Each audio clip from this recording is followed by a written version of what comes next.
Welcome back to the gun dungeon, guys. Got my little buddy out on the range with me today. We've got a good one lined up for you. This is going to be a 1 ounce 12 gauge slug versus a 300 grain 50 Beowulf bullet. If I'm not mistaken, it's around 437 grains, somewhere in there in an ounce. Might not be dead on, but somewhere around in there just for comparison of the weights. We're going to be using an 18-inch barrel shotgun here. This is a Remington 870 with 18.5-inch barrel on it. We're also going to be using a 16-inch 50 Beowulf side charging upper here. So a little bit of ballistic advantage to the shotgun, not a whole lot.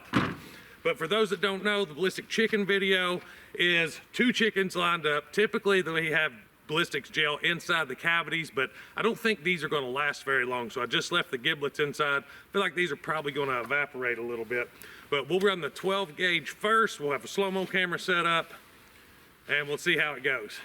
Let's shoot chickens. Look who showed up. Jason from Jason's Killing and Grilling showed up right when the fun was getting ready to start. If you all haven't seen his channel, be sure to go over and check it out. I'll have a link to that down below. We're gonna let him join in on blowing up some chickens. Heck yeah, I love blowing stuff up.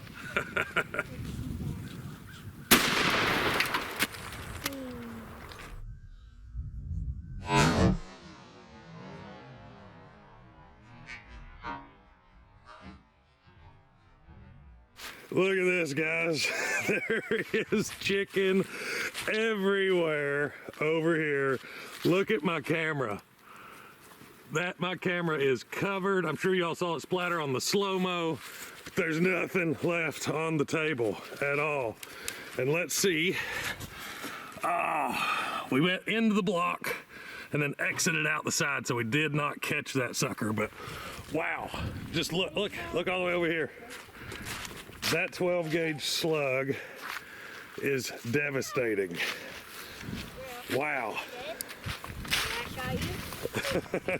Hey, what do you think, bud? Was that cool? Let's get the response of Jason's Killing and Grilling from the 12 gauge. Nuts. That thing exploded. God. All right, let's do 50 Beowulf, 300 grain FTX. Pretty good chunks. Moly.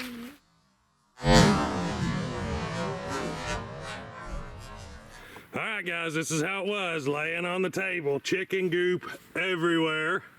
Not as explosive as the 12 gauge, but definitely annihilated some chicken. Looks like there's goop everywhere, and one of the cool parts about this, we caught a bullet. So here's the results of the chicken, and we will dig out the bullet and see what that looks like. What do you think, Jason? That's crazy. I'm surprised it actually caught that bullet. See. It went almost the full length. About an inch or a little bit more than an inch. Yeah. Let's dig it out and see what it looks like. Take that bullet out. There we go, guys. There is our 300 grain 50 Beowulf. What's left of it anyways. Not much bullet shank left there.